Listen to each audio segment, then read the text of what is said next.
하나님, 저희들에게 선한 능력을 허락하여 주시옵소서. 영광의 새날을 맞이하게 하여 주시고, 주님이 언제나 우리들과 함께 하시니 하루하루 그 하루가 또 새로워지는, 늘 새로워지는 놀라운 은혜를 누리게 하여 주시옵소서. 주님의 선한 능력으로 어제보다는 오늘이, 오늘보다는 내일이 더 기쁜 날로 나아가게 하시니 감사합니다. 특별히 하늘의 찬양대 위에 함께하여 주셔서 하나 되어 주님께 영광 돌리는 가운데 있으니 이 믿음의 고백 가운데 복의 복을 더하여 주시고, 우리 모든 예배자들이 한 마음 한 목소리로 주님의 영광을 향하여 나갈 수 있는 큰 복을 누리게 하여 주시옵소서. 혹시 이 자리에 쓰러진 자 있다면 선한 능력으로 일어서게 하여 주시옵소서. 믿음으로 일어서게 하여 주시옵소서. 참된 소망을 향하여 나가게 하여 주시고, 저희들을 절대로 버리지도 않으시고 떠나지도 않으시는 주님을 향하여 나갈 수 있는 큰 복을 누리게 하여 주시옵소서. 주님의 선하신 능력이 저희들을 감싸 안아주심에 감사드리옵고, 오늘 저희들에게 전해주시는 이 말씀을 통하여 저희들 다시 한번 새로워지게 하여 주시옵소서. 예수 그리스도 이름으로 기도드립니다. 아멘. 우리의 오른손을 가슴에 얹고 우리 선언하도록 하겠습니다. 맡은 자가 되어 새로운 희년으로 나아가겠습니다. 맡은 자가 되어 새로운 희년으로 나아가겠습니다. 행복한 권을 온전히 이루어가겠습니다. 행복한 권을 온전히 이루어가겠습니다. 아멘. 오늘 일부 예배 마치고 나가는데 어느 권사님께서 사랑하고 축복합니다 라고 선언해 주고 나가시더라고요. 그래서 저도 힘내세요 했다가 사랑하고 축복합니다 라고 선언하였습니다. 오늘 옆 사람 한번 보시면서 우리 맡은 자가 될 것을, 행복한 권을 온전히 이루어갈 것을 우리 선언하게 되는데, 다시 한번 선언하겠습니다. 사랑하고 축복합니다. 사랑하고 축복합니다. 사랑하고 축복합니다. 주님의 선하신 능력으로 그 자리를 털고 일어나시기를 주님의 이름으로 간절히 축원합니다. 제가 어제 운전을 잠깐 하는 시간이 있었는데 차에서 이 선한 능력으로를 네 분의 남성분이 찬양하는 이 성악으로요.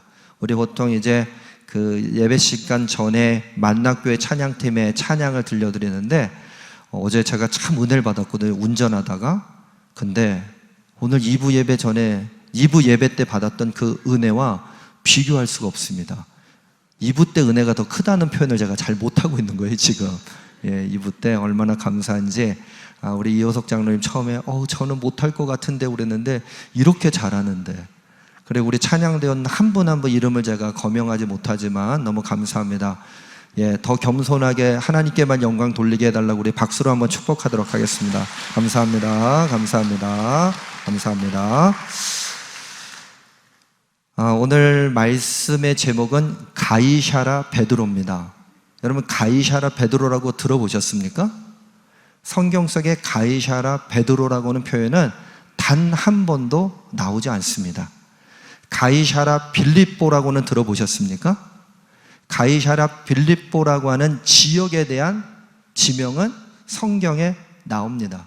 근데 저는 오늘 가이샤라 베드로, 가이샤라 빌립보하고 완전 다른 곳이에요.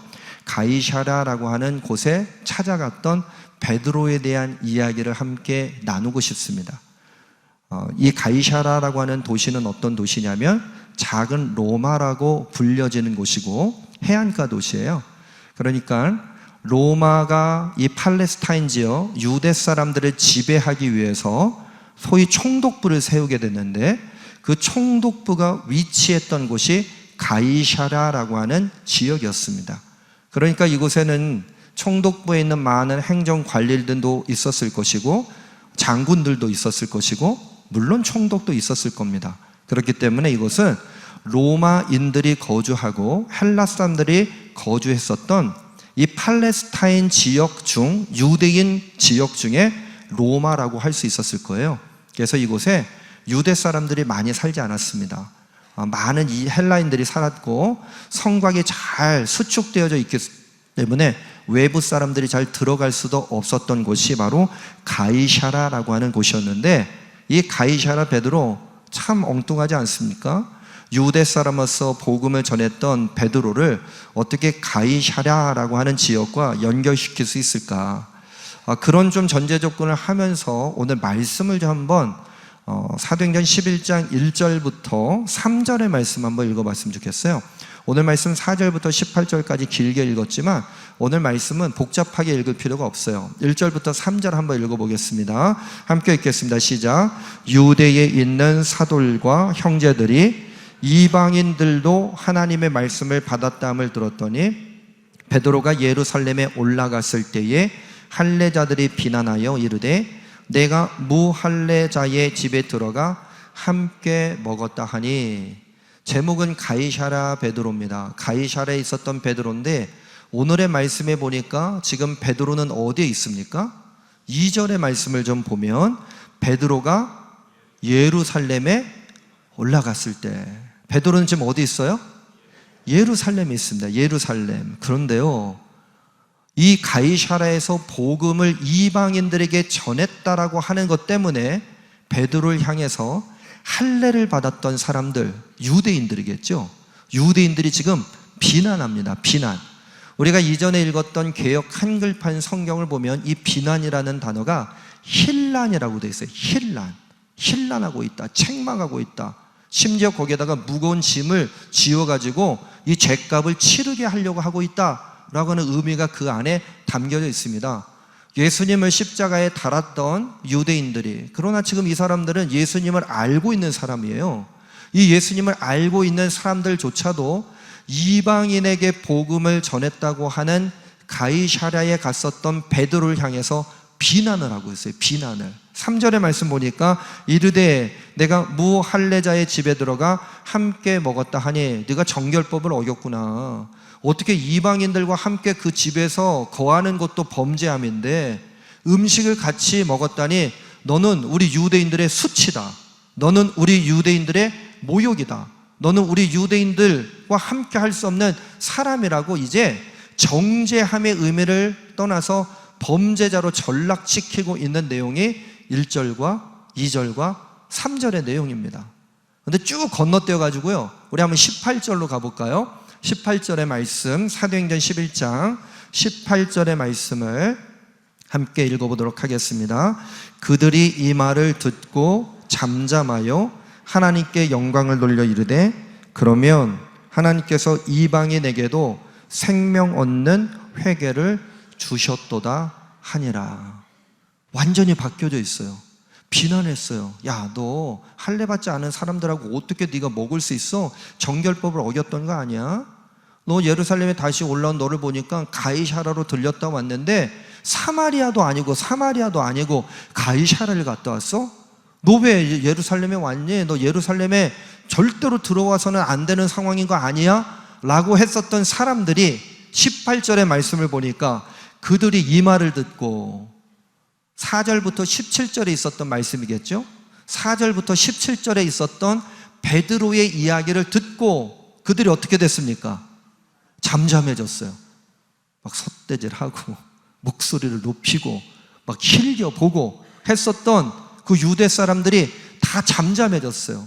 근데 잠잠해지는 것에서 끝나지 않고 오늘 말씀에 보니까 어떻게 했다고 그랬습니까?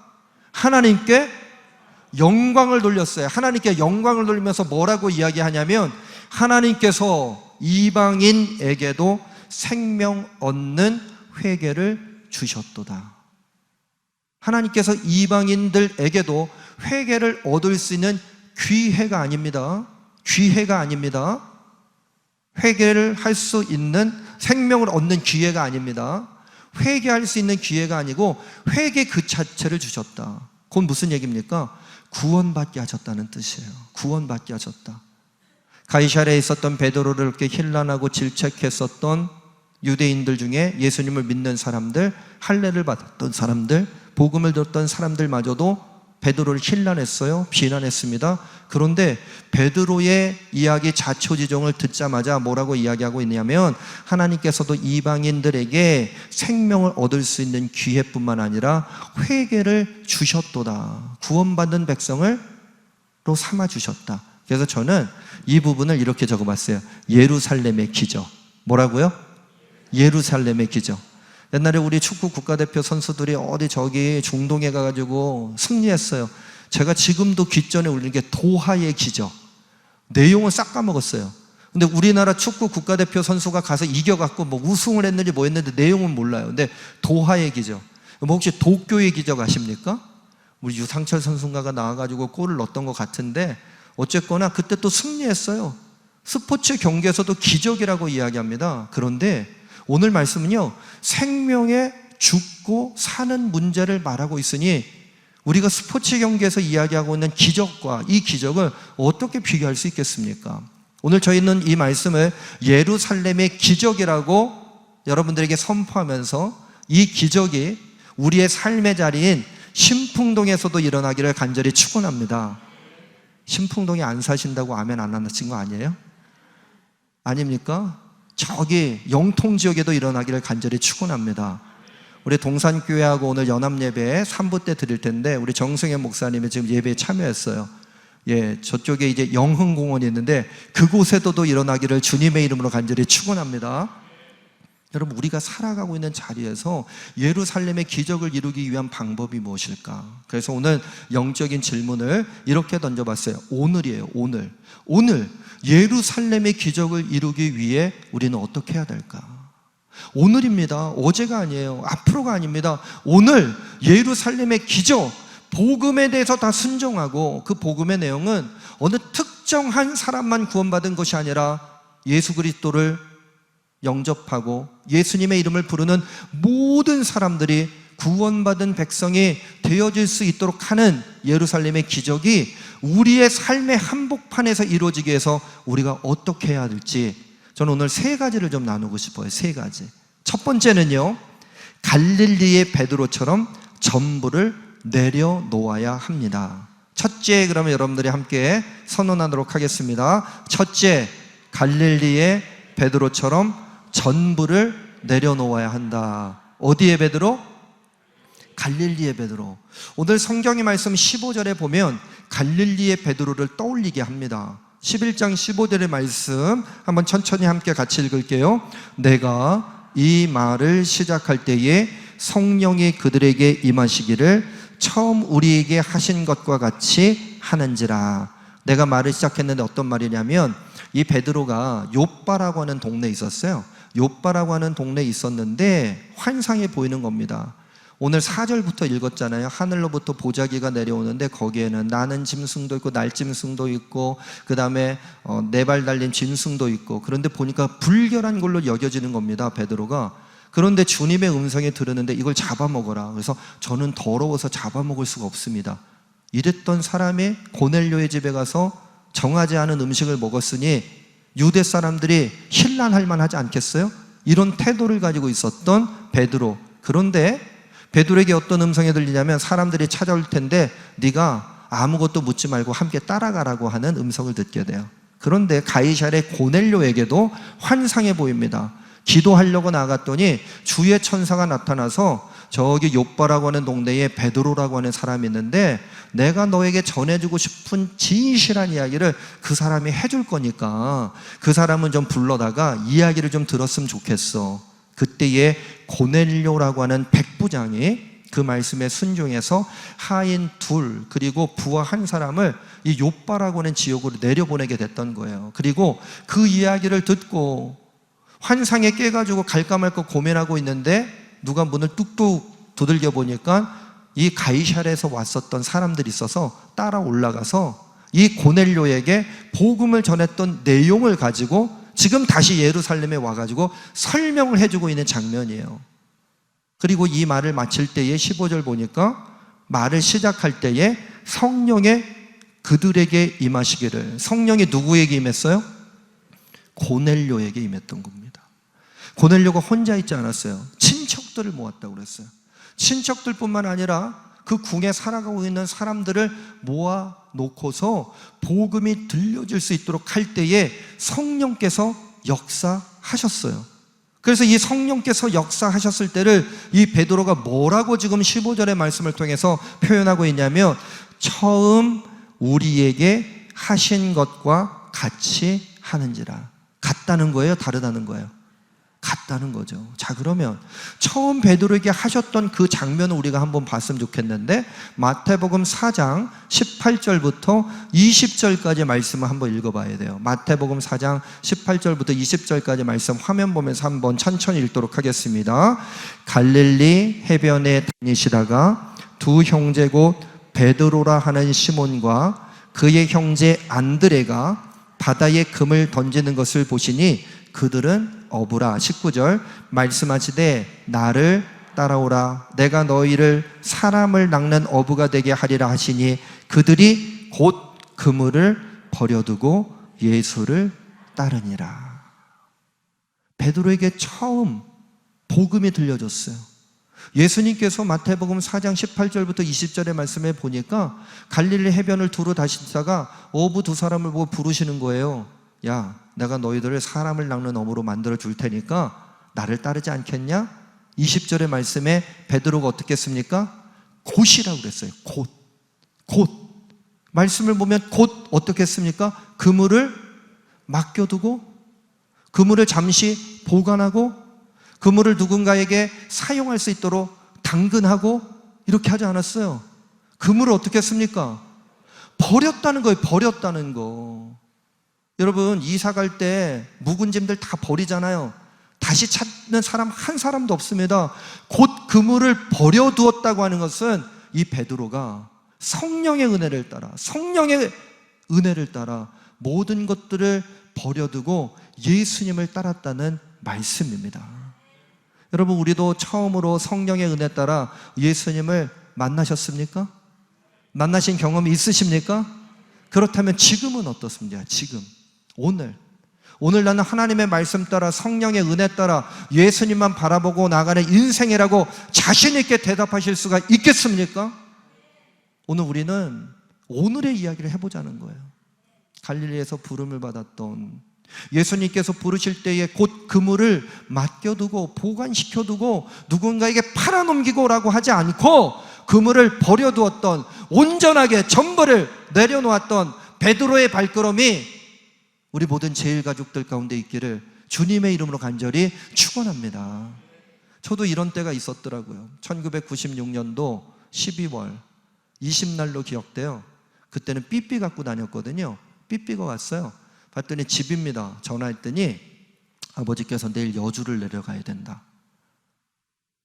그 음성을 듣자마자 이 비로소 시작되어지는구나. 뭐가 시작됐을까요? 목회가 시작이 됐습니다. 목회가. 그래서 그 다음날 경기도 여주에 갔어요. 그때 만으로 26살 때인데, 그래가지고서는 거기에 가가지고 이제 구역인사위원회까지 하고 금당 감리교회 담임 전도사로 이제 파송을 받고, 주일날은 아현중학교 교육전도사였는데 인사드리고, 월요일날 짐 싸서 내려가서 24일날 뭐 했겠어요? 새벽성 돌고 준비하다가 청년들 몇 하고 새벽성 돌고, 그리고 25일날 예배드리고, 그랬던 기억이 있어요. 근데 생각해보면 그때는 어떻게 목회 내려갔는지도 모르겠는데 시간이 지나면 지날수록 성령께서 도와주셨구나, 이것이 성령의 은혜였구나. 예전에도 제가 몇 번 말씀드렸는데 어제 또 말씀을 준비하면서도 성령의 은혜가 없이는 그때 목회 나가고 싶은 마음이 1도 없었거든요. 성령께서 은혜를 주셔서 내가 비로소 그 첫사랑의 은혜를 누릴 수 있었겠구나라고는 고백을 하게 됩니다. 그렇다고 한다면 사도행전 11장 15절에서 처음 주님을 만났던 감격을 이야기하고 있는 베드로가 있어요. 그리고 가이사랴 고넬료의 집에 가서 이때 성령이 내리는 것을 보면서 나에게도 임했던 성령의 은혜를 고백했던 베드로가 있어요. 며칠 전입니다. 그리고 처음으로 성령의 은혜를 받았던 때가 있어요. 근데 베드로는 얼마나 큰 축복을 받았냐면 전부를 다 내려놨더니 처음보다 그 다음이 더 큰 은혜를 누리게 되었습니다. 그러므로 우리의 삶의 자리에서 예루살렘의 기적을 이루기 위한 첫 번째 발걸음은 갈릴리의 베드로처럼 전부를 내려놓을 수 있는 우리 제일가족들 되어지기를 주님의 이름으로 간절히 축원합니다. 두 번째는 예루살렘의 베드로처럼 착한 후회를 해야 합니다. 착한 후회. 둘째, 그러면 여러분 선언하겠습니다. 둘째, 예루살렘의 베드로처럼 착한 후회를 해야 한다. 자, 이제는 우리 예루살렘에 있었던 베드로를 한번 바라봤으면 좋겠어요. 오늘 성경의 말씀에 11장 12절의 말씀 한번 볼까요? 11장 12절 말씀 함께 읽도록 하겠습니다. 시작. 성령이 내게 명하사 아무 의심 말고 함께 가라 하시매 이 6 형제도 나와 함께 가서 그 사람의 집에 들어가니, 요 11장 12절의 장소적인 의미를 생각해 보면 요바에 있었어요. 요바에 있다가 지금 가이사랴 고넬료의 집으로 들어갔다는 겁니다. 고넬료의 집으로 들어갔어요. 그런데 성령께서 요바에 있었던 베드로에게 뭐라고 한 가지 말씀하셨냐면 아무 의심 말고 함께 가라. 같이 보고 아무 의심 말고 함께 가라. 그때 이 베드로가 예루살렘 공의의 바깥들에 있었던 자기 자신의 모습이 떠올랐는지 모르겠어요. 아무 의심하지 말고 함께 가라. 우리는 의심의 대명사를 도마라고 생각하는데 베드로 역시도 그에 못지않게 의심하는 사람, 아주 다혈질이었던 사람이었던 것을 우리는 알게 됩니다. 우리 성경의 말씀을 좀 보자면 마태복음 26장 72절과 74절과 75절을 볼 텐데, 우선 마태복음 26장 72절 한번 볼게요. 함께 읽겠습니다. 베드로가 맹세하고 또 부인하여 이르되 나는 그 사람을 알지 못하노라 하더라. 다시 한번 읽어드릴게요. 베드로가 맹세했어요. 부인했어요. 나는 그 사람을 알지 못합니다 합니다. 어떤 상황이냐면 예수님께서 예루살렘에 있는 공의회의 그 중심으로 끌려 들어갔어요. 재판을 받으려고 하는데 그 공의회의 바깥들에 있었던 베드로에게 누군가 물어봐요. 야, 너 저자가 함께 다닐 때 바로 옆에 있었던 사람 같은데 너 맞지? 그랬더니 베드로가 뭐라고 얘기합니까? 아니야, 내가 무슨 저 사람하고 같이 다녀?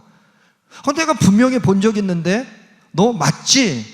그랬더니 72절처럼 베드로가 맹세해요. 또 부인해요. 나는 그 사람을 알지 못한다 합니다. 그랬더니 또 옆에 있는 사람이 눈치껏 가만히 좀 있어도 된다. 무슨 얘기야? 네가 분명히 저 사람하고 같이 다닌 걸 내가 봤는데, 윽박지르기 시작합니다. 74절 한번 읽어볼게요. 74절 읽겠습니다. 시작. 그가 저주하며 맹사에 이르되 나는 그 사람을 알지 못하노라 하니 곧 달기 울더라. 뭐 했다고요? 부인하는 게 아니에요. 저주했어요. 저주했어. 맹세하고 또 여러분 부인한 것에서 끝나지 않고 저주했습니다. 왜 이런 일들이 일어나게 되었을까? 예수님께서 3일 만에 부활하신다고 하는 그 사실을 믿었어요? 믿지 못했어요?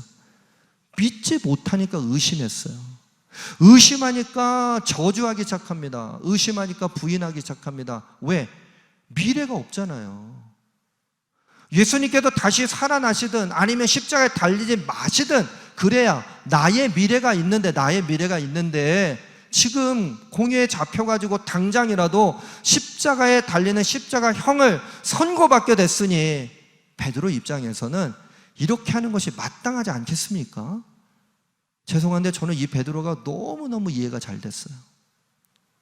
그 자리에 있다면 너는 어떻겠느냐라고 주님이 물어보시면 그냥 대답을 못하고 고개를 푹 숙였을 것 같아요. 그런데 베드로가 다른 점이 있었어요. 75절 말씀 한번 볼까요? 마태복음 26장 75절의 말씀 함께 읽겠습니다. 시작. 이에 베드로가 예수의 말씀에 닭 울기 전에 내가 3번 나를 부인하리라 하심이 생각나서 밖에 나가서 심히 통곡하니라. 예수님이 나에게 말씀하셨을 때 절대로 나는 그럴 일이 없어요. 내가 그런다면 손에, 그런 얘기는 안 했어요, 권사님. 아마 그렇게 얘기했을 거예요. 손에 장을 지진다가 아마 얘기했을 거예요. 그런 얘기는 비록 안 했지만 뭐 우리가 그렇게 상상해 볼 수 있잖아요. 무슨 얘기입니까? 그러면서 이 손가락을 입에다 넣고 깨물어 갖고 혈서를 썼을 수도 있어요. 성경에는 안 나오지만 그런데 베드로가 그렇게 3번 부인한 후에 닭이 우니까 예수님의 말씀, 의심했던 나의 존재, 저주했던 나의 존재, 부인했던 나의 존재, 맹세하면서 나는 저 사람을 결코 모른다고 그렇게 강하게 등 돌렸던 나의 존재에 대해서 후회하기 시작합니다. 통곡하기 시작합니다. 여러분, 바로 이 후회가 착한 후회입니다. 그럼 믿음 생활하면서 온전하게 변화된 사람들 되어지길 간절히 축원합니다. 여러분, 예수님 믿으면 다 착한 후회 가운데 나아갑니까? 아니에요. 신앙생활하면서 얼마나 우리를 힘들게 하는 사람들이 많은지 몰라요. 그렇다고 또 옆 사람 보지는 않으시고요. 정말 신앙생활하는데 그 사람 덕분에가 아니라 그 사람 때문에 교회 나오고 싶지 않을 때도 옆 교회는 있대요. 우리 교회는 말고요. 얼마나 어려운 일입니까? 신앙생활했으면 내가 변화돼야 되는데, 그리고 늘 언제나 찔림을 받고 회개하고 착한 후회를 통해 다시 한번 나를 만나주시는 예수 그리스도의 은혜 가운데 나아가 예루살렘의 기적을 이루어 가야 하는데, 피차간에 힘들게 하는 삶이 우리의 신앙의 자리 가운데 얼마나 비일비재하게 일어나고 있습니까? 한국교회가 욕을 먹고 있어요. 감리교회가 또 욕을 먹고 있습니다. 우리 교회가 욕을 먹고 있는지도 모릅니다. 저도 모르게 어느 교회를 비난하고 있습니다. 그렇다고 한다면 다시 이 땅에서 신풍동뿐만 아니라 여러분들이 있는 모든 삶의 자리에서 예루살렘의 기적을 이루기 위하여 예루살렘에서 다시 한번 착한 후회로 통곡했던 그 베드로의 삶이 우리들 가운데 있기를 주님의 이름으로 간절히 축원합니다. 이런 예루살렘의 베드로가 없었다면 또다시 예루살렘에 들어갔을 때에 그 모든 사람들이 변화되어지는 역사는 시작되지 않았을 겁니다. 오늘 예루살렘의 기적을 이루기 위하여 우리는 어떻게 해야 될까? 세 번째는 가이사랴의 베드로처럼 하나님 앞에 서야 합니다. 셋째, 그러면 여러분 선언하겠습니다. 셋째, 가이사랴의 베드로처럼 하나님 앞에 서야 한다. 가이사랴의 특성 말씀드렸어요. 도시예요. 계획도시입니다. 작은 로마 중에 로마라고 할 수 있습니다. 총독부가 있어요. 늘 언제나 로마의 명령, 황제의 명령이 살아있는 곳이 가이사랴라고 하는 곳입니다. 왜 가이사랴에 베드로가 갔는지도 여러분들에게 짤막하지만 말씀을 드렸고, 아마 매일 기도회와 새벽 기도회 재단을 쌓았던 분은 이 내용이 다 이해가 될 거예요. 역사적인 얘기, 여기 담겨져 있는 신앙적인 얘기도 아마 다 이해가 될 겁니다. 그러나 다시 한번 오늘 예루살렘의 기적을 이루기 위해서 우리가 해야 하는 것은 가이사랴의 베드로처럼 하나님 앞에 한번 다시 서봐야 돼요. 16절과 17절 말씀 읽겠습니다. 사도행전 11장 16절부터 17절 함께 읽겠습니다. 내가 주의 말씀에 요한은 물로 세례를 베풀었으나 너희는 성령으로 세례를 받으리라 하신 것이 생각났노라. 17절 그런즉 하나님이 우리가 주 예수 그리스도를 믿을 때에 주신 것과 같은 선물을 그들에게도 주셨으니 내가 누구에게 하나님의 능히 맡겠느냐 하더라. 여러분 17절의 말씀 보니까 그런즉 하나님이, 잘 읽어야 돼요. 같이 한번, 우리가 찾으셨죠? 제가 읽을 때까지 같이 한번 잘 읽어보세요. 우리가 주 예수 그리스도를 믿을 때에 주신 것과 같은 선물. 어떤 선물? 같은 선물인데 그 앞에 제가 길게 좀 읽었잖아요. 우리가 주 예수 그리스도를 믿을 때에 주신 것과 같은 선물. 다른 선물이 아니에요. 여러분들이 받았던 영생의 기쁨이나 가이사랴에 있었던 고넬료, 그리고 그 주변에 있었던 사람들, 그 집에 함께 했었던 모든 사람들이 받았던, 아니 주님께서 주셨던 선물은 같다 다르다? 같다 달아요? 같다 다르다? 같아요. 같아. 근데 우리는 어느 사이인지 모르지만 차별하고, 복음에 대해서 너는 받아도 되고 네가 받으면, 네가 천국 가면 내 손에 뭐 그러고 있단 말이죠. 그렇다고 한다면 오늘의 말씀뿐만 아니라 사도행전 10장 33절의 말씀으로 돌아가서 가이사랴 현재 있었던, 오늘 16절과 17절은 가이사랴를 다녀와서 예루살렘에 있었을 때 한 얘기고, 정말 가이사랴에 있을 때에 어떤 일이 벌어졌는지를 사도행전 10장 33절의 말씀을 통해 한번 읽어보려고 합니다. 10장 33절의 말씀 함께 읽겠습니다. 시작. 내가 곧 당신에게 사람을 보내었는데 오셨으니 잘하였나이다. 나는 누구예요? 고넬료예요. 고넬료가 사람을 보냈잖아요. 환상을 보고. 그런데 이곳에 왔으니 누가 왔어요?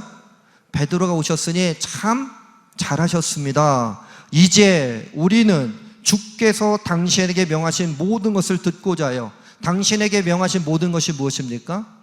제가 말씀드렸잖아요. 복음의 내용, 동정녀 탄생, 공생애, 십자가의 죽음, 부활, 승천, 재림.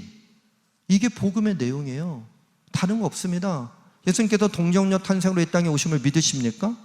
예수님께서 우리의 죄를 구원하시기 위해서 많은 사람들을 고치시고 가르쳐 주시고 또 우리들과 함께 하셨던 공생의 삶을 여러분 믿으십니까? 십자가에 달려 죽으심을 믿으십니까? 3일 만에 부활하심을 믿으십니까? 우리들에게 보이시고 또 많은 사람들에게 보이셨다가 승천하셨던 것을 믿으십니까? 장차 우리 가운데 다시 찾아오실 재림의 사건을 기다리고 있습니까? 파루시아 종말이라고 하는데 우리는 마라나타라고 이렇게 선언해요. 마라나타 무슨 뜻입니까? 주 예수여 어서 혹은 속히 오시옵소서. 죽자는 얘기 아니에요? 예수님 이 땅 가운데 오시면 죽을 것에 대한 염려가 있어요. 그러나 심판받아야 하는 사람들이고 우리들은 예수님이 이 땅 가운데 다시 오시면 영원한 생명의 기쁨을 누릴 수 있으니 이것보다 더 감사한 게 어디 있겠습니까? 이방인들에게 이 베드로, 유대인 중에 유대인이 지금 복음을 전하고 있었단 말이죠. 그랬더니 이 고넬료가 뭐라고 표현하고 있냐면 베드로가 그 표현을 이렇게 전달하고 있어요. 다 하나님 앞에 있나이다. 다 하나님 앞에 있나이다. 여러분, 저는 여러분들 지금 바라보고 있지 않습니다. 여러분들과 함께하는 하나님을 바라보고 있습니다. 여러분들 또한도 저를 바라보지 마시고 저와 함께 하시는 하나님을 바라봐 주시기를 간절히 축원합니다. 우리가 그 사람을 바라보면요, 기대가 많던가요? 실망이 많던가요? 실망이 많아요. 부부도 그래요. 처음에 네 손에 물 한 방울 닿지 않도록 하겠다. 죄송합니다, 여성분들. 생 거짓말입니다. 나는 물 한 방울 안 묻힐 거야 라는 얘기입니다. 그렇잖아요, 여러분. 부부간에도 맹세하고 실망하잖아요. 기대가 크면 실망도 커요. 그러나 사람을 보면 실망이 큽니다. 그러나 하나님 앞에 세워졌을 때에, 하나님 앞에 우리가 섰을 때에 주시는 은혜와 기대 가운데 나가시기를 주님의 이름으로 간절히 축원합니다. 여러분, 우리가 비록 유대인, 헬라인, 이방인 이렇게 나누기 전에 우리들 가운데 있는 구별과 차별이 얼마나 많이 있습니까?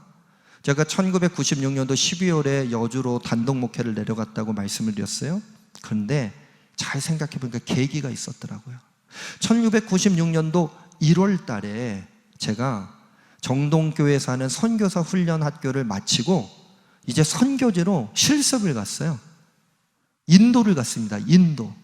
근데 저에게 있어서 1996년도 그 당시에 인도는 어떤 나라였냐면 더러운 나라, 냄새나는 나라, 나는 가면 죽을 것 같은 나라, 말라리아 모기한테 쏘여가지고 열병에 걸려가지고 내가 어떻게 될지 모르는 나라, 이런 편견을 가지고 있었던 게 솔직한 제 마음이었어요.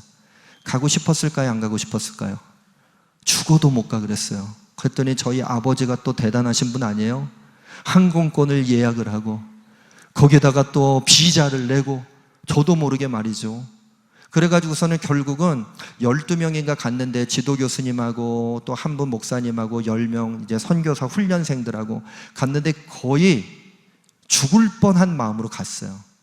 근데 처음에 일본을 들려서 경유해서 인도로 가게 되는데 비행기 안에서도 막 냄새가 나는 듯한 느낌이 나는 거 있죠.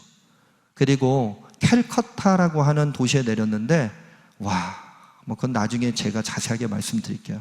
길을 가는데요, 용변을 보는 사람을 보지를 않는가. 하여튼 말할 수 없는, 그래서 그래 내가 이래서 안 오려고 그랬는데 그런 마음이 막 드는 거예요. 첫째 날 어거지로 보내고 둘째 날, 셋째 날, 그러나 마지막 돌아오는 날 성령님이 저를 찾아와 주셨습니다. 마지막 어느 선교지 이름도 잘 모르겠어요. 7인승 집차에 11명이 타고서 그리고서는 막 이렇게 갔어요. 한 분은 몸이 아파서 그분은 빠졌는데 제가 사실 빠지고 싶었어요. 근데 그 집차에 올라탔는데 그 중에 제가 조금 연소하니까 뒤 짐칸 같은 데 탔으니 얼마나 마음이 불편했겠습니까? 막 6시간을 가는데 덜컹. 근데 거기 가서 17세 소년에게 전도지를 아무 없이 전달해 주는데 그 청소년의 눈빛에 예수님이 살아계신 거예요. 그러면서 그때 어떤 마음이 딱 들었냐면 그 눈빛을 보면서 내가 이제 목회를 나가도 되겠구나.